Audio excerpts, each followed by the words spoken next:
Uh, so hello guys. In the previous video, we actually almost completed our Chronos NFT Chronos NFT project. But as I said, there are something that we need to add. Okay. So one thing is the important thing is the ownership, and for that we're actually using again the Open Zeppelin. So let's search for the Open Zeppelin. Open Zeppelin owner, only owner. I guess that we can search for only owner. GitHub. So yeah, that's a ownable contract, and we need to use this contract, which actually gives the permissions and owner who is the owner. We can set the transfership of the owner, so we can do a lot of things into this blockchain, and that's what we need to do. So yeah, so it means just transferring the ownership, and that's what we need to do. And who can do what? Only the owners can like withdraw the funds. That's only the thing. So this is what we are trying to do. Okay, and what happens is by default, with when we are using this function, so we need to.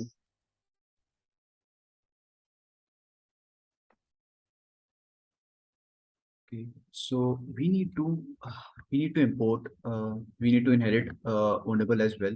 So yeah, what happened when we add this um, particular library is basically now we don't need this owner that I added in the previous video, and now we can add just only the owner. I guess it's called the owner itself. So let's search for it. Yeah, that is called owner, I guess. Basically, I'm looking at function which returns the current owner. Yes, so there's a function which is called the owner, and it returns the owner itself.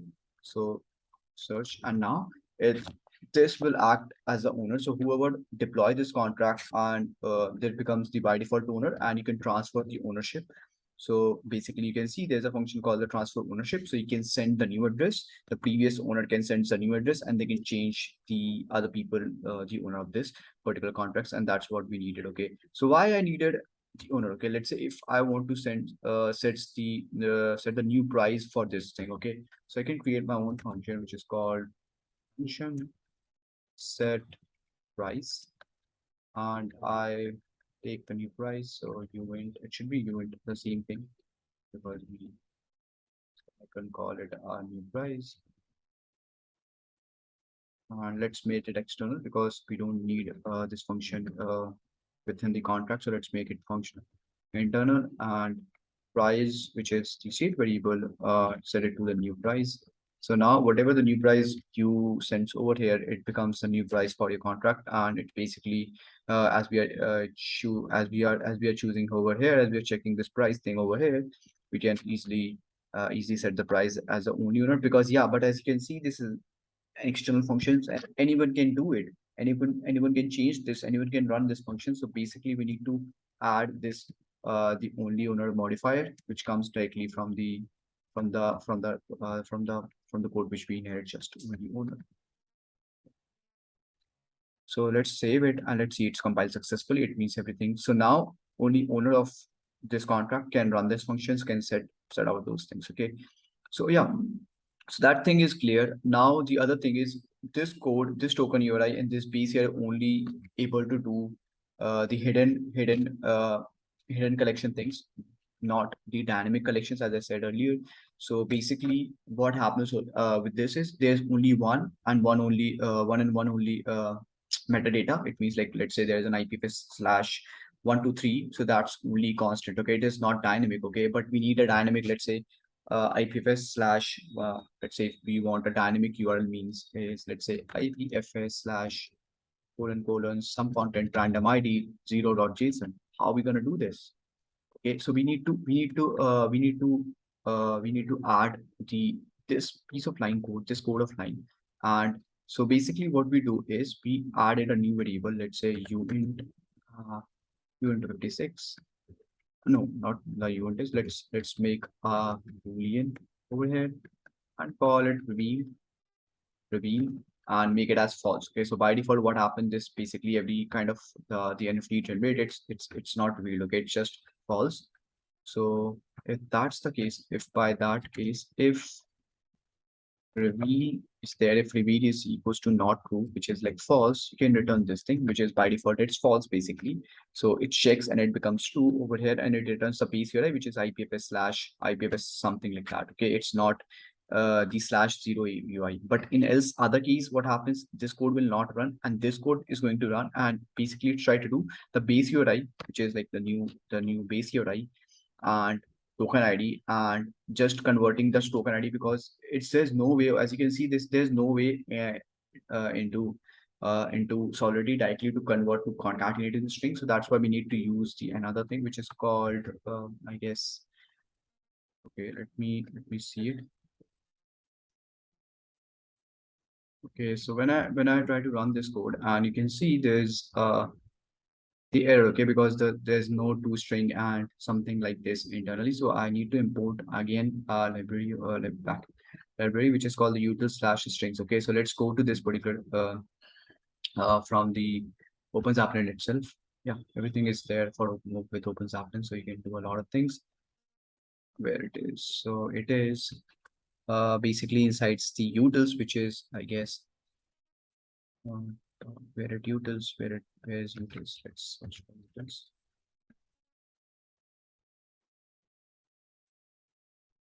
Okay, so there's the contracts. I guess it's inside the contracts, and there is utils, and there should be a strings. Yeah, string dot soul.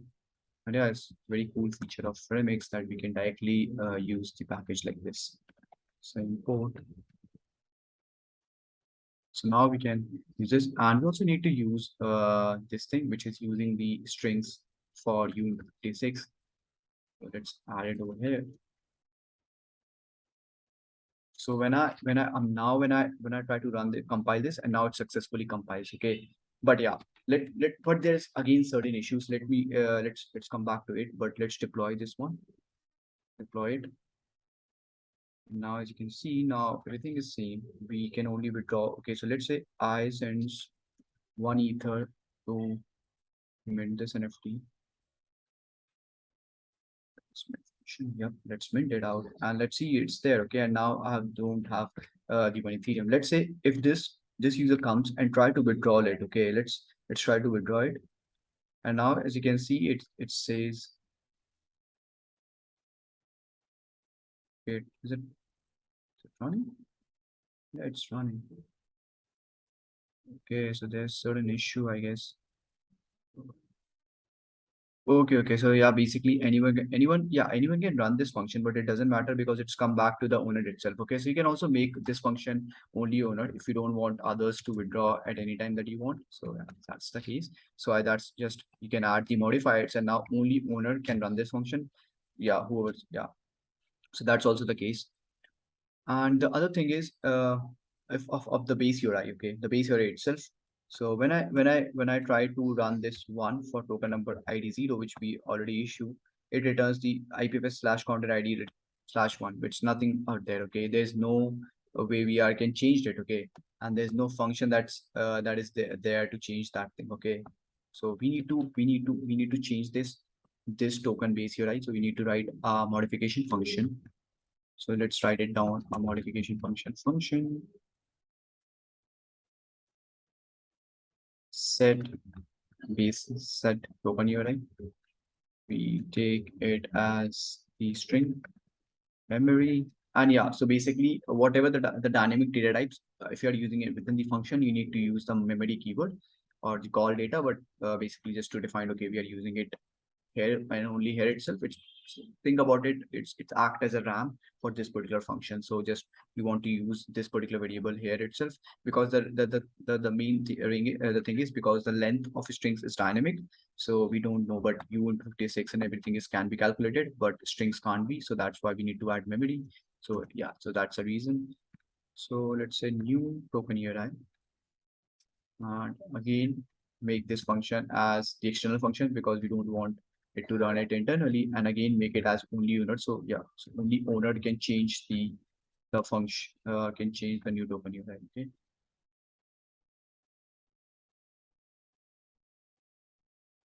so yeah, it's done. Let's redeploy it again. let's mint this function. Yeah, it's not possible because we are insufficient funds. So let's make it Ethereum and then mint it. Yeah, it's minted. And now we can see the token URI for 0 is this thing, but yeah, we don't want it. So let's first of all change the reveal, because this is act as okay, the unrevealed NFT, but let's make it okay, we wanted to reveal it. So we already make this function is called reveal, but again, we didn't make a function to make it default. So we need to add that as well. Okay, so let's make it okay, let's make this one as public so we can see the status of it. And let's set the new function set reveal. Okay, and get string. It should be a bool, and it's called the new value, whatever you call it. Let me say the new reveal. Make it external again and make it only owner. So reveal is equals to the whatever value we send it to this true or false. It's set on that level. So again, we stop this and we again redeployed this function. So now we have everything. And when you go to the reveal, reveal variable, it is by default false. Okay. So every time when our marketplace comes and try to call this function, as I said, marketplace always try to run this function, which is called the token URI, this function for the token URI, and it's go over here like token URI, it's required maintainer to it. It's just checking everything. It's come over the get the base URI. In our case, the base URI is this thing which we set over here. And then what happens when you tries and it sees okay, it's revealed. So what's the status of reveal? The reveal is by default false. False becomes true, and if this condition runs and it returns this IPFS, it means now the marketplace can only see this, whatever the content inside this particular link, they can only read this thing. Okay, there's no way they can read this thing. Okay, so but if we make it true, if we make reveal is equals to true, then this becomes false, and now this is going to return from this particular function, and basically it's attached the base URI, let's say whatever the IPFS new data, the dynamic data ID slash the string. Okay, what is the token ID slash 0, and whatever the because we are not adding anything over here. So it's basically how you design your metadata links. It's all depend on that. If you design in such a way that, okay, you want a JSON, then you add over dot JSON as well. So it becomes 0 slash JSON slash something. So link should look like this slash 0 dot JSON. So yeah, this is how the the NFTs metadata works basically. So yeah, let's for right now, just we don't want that thing. So let me I think I already deployed it, and uh, let's say I send the one Ethereum and mint token, and now I can see this is the same content ID, but I want to make it reveal it out. Okay, so when I reveal it to set true, okay, reveal it's true, and now it's going to return the 0 as well. Okay, so now it's dynamic. Okay, but okay, you're not happy. Okay, this is not the correct URL when you said okay, because basically can't change the content inside the IPFS. Okay, so you need to upload whatever it is into the new links. So for this case, you got the new content ID. Okay, so let's say you want you get that new content ID, and let's set it as well. So it is set token base URI, and let's say IPFS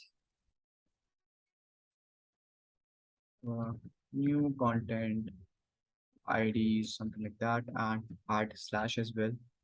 Don't forget about the slash, because yeah, basically we didn't add slash over here, as you can see. So you need to add slash, then only it becomes the new content ID slash 0 dot something. So basically you have to add it. So yeah, it takes something because it's a orange. So orange means basically you are updating the state. It means you have to pay gas. Blue is only reading, so you don't have to pay gas for it. Just a reading part of it. And when I try to get the new token ID, as you can see, this returns the IPFS new content ID slash 0. And this is how your marketplaces and everything reads the NFT. And yeah, so this is how you updates the things, only giving the status to the only owner. So you need to use the only owner or the ownable contract. And if you want to work with concatenations of strings and integers, then you need to use this strings library and use and have to define, okay, we are using strings for human 56. And this is how you create a complete contract. And this is pretty much all the contracts needed. You can make it definitely a lot of gas saving, and everything can be done with using 721A, which is a new standard.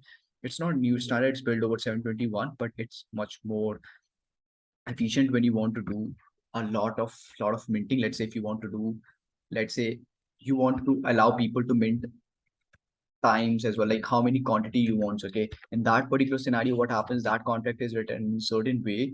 So with the cost of one, it can mint 5 NFTs or 10 NFTs as well. So basically that's very good if you want, if you allow your users to mint more than one NFT. So definitely check out their documentation if you want to learn more about the 721A. Hopefully I'm going to cover it in the later videos if we get the something. But yeah, so basically this is for this particular video. Have a nice day, keep building. Bye bye.